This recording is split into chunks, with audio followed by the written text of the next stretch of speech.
Like many industries in America, the automotive sector confronts dire economic conditions.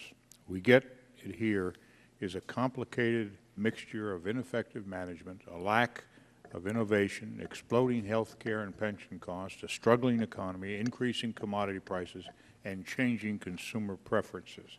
Regardless of the causes, the current plight demands dramatic reform. The big three must either adapt to survive or face extinction. To have a chance at survival, some maintain that the government should underwrite these needed changes to protect American jobs and prevent an impending economic catastrophe. Others counter that government assistance will merely prolong the inevitable failure of American automakers. Some also suggest that $25 billion is not enough to save the industry. Just like we have recently experienced at AIG, the automakers could soon be back at the government's doorstep with a beggar's cup demanding more money in short order. Most of us surely agree that if the Congress chooses to act, and that remains for me a big if, any money must come with substantive stipulations. While the draft House bill offers some important conditions, I believe they are insufficient to prevent recipients of taxpayer aid from abusing it. The draft provides no guarantees that these companies protect American jobs. Nothing prevents them from purchasing foreign-made supplies over American-made parts. Moreover, unlike the 1979 Chrysler bailout law that required concessions by many, the proposal before us contains no similar substantive sacrifices by suppliers, dealers, management, and workers.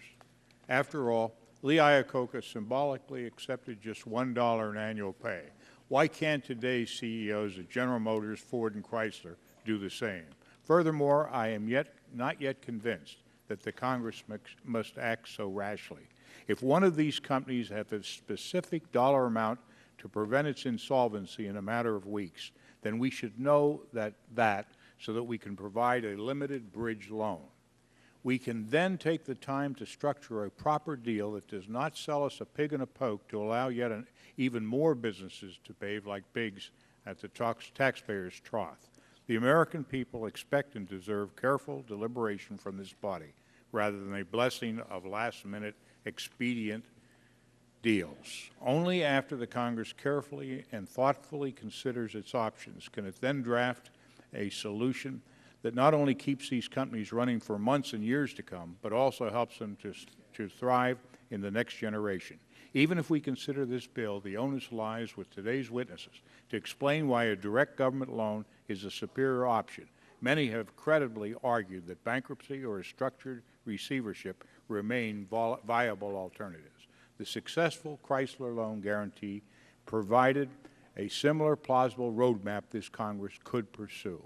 Whatever we ultimately decide, we must proceed with caution toward a prudent, long-term solution. In sum, the American public expects us to take the time to get it right, even if we have to stay in Washington to do it.